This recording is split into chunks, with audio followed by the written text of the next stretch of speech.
What's good, YouTube? It's your boy Blue Blood Sports TV. I'm here with none other than... Tell the people who you are. Oh, Heather Hardy. I'm here with Heather Hardy. And you're fighting for a world championship on Saturday. How does that feel at Madison Square Garden, of all places? Yeah, I mean, it's kind of like the accumulation of my entire career. You know, it's 8 years after first walking in the boxing gym and putting gloves on my hands to be able to say I'm going to fight for my first world title on HBO at Madison Square Garden as every New Yorker's dream. Now you mix it up. You fight in the UFC and you fight in boxing, right? I fight in Bellator. Bellator. What's the difference between Bellator and the UFC?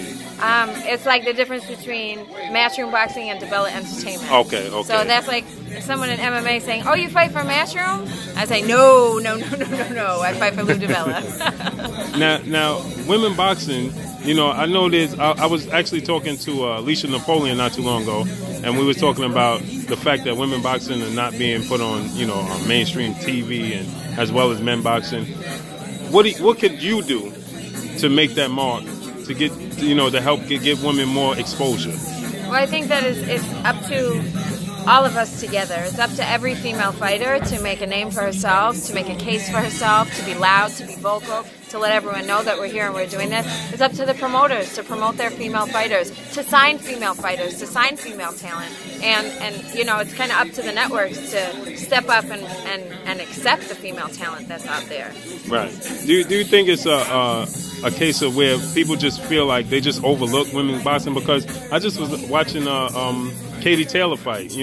I've watched you fight before. Do you think it's a case where casual boxing fans just don't pay attention to what is it about women that they just don't keep? I think that the boxing industry is kind of run by like the same 5 or 10 people who have been running boxing since Mike Tyson was a world champion, and the money stays in very small circles. And even men, it's very hard for men to get either promoted or marketed or to make money outside of their fights if they haven't been chosen to be those people.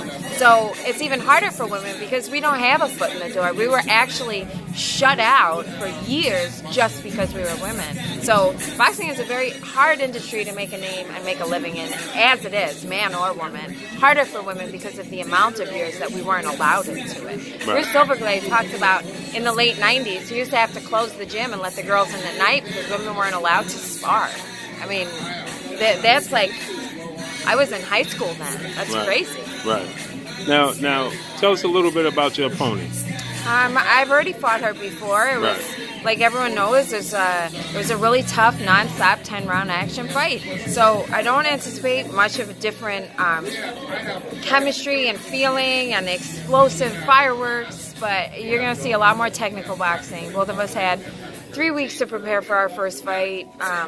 This time we had 2 months, so you're going to see some fine-tuned boxing. And I said that due to the fact that the first fight was a very exciting fight, and now we're getting a rematch for a championship.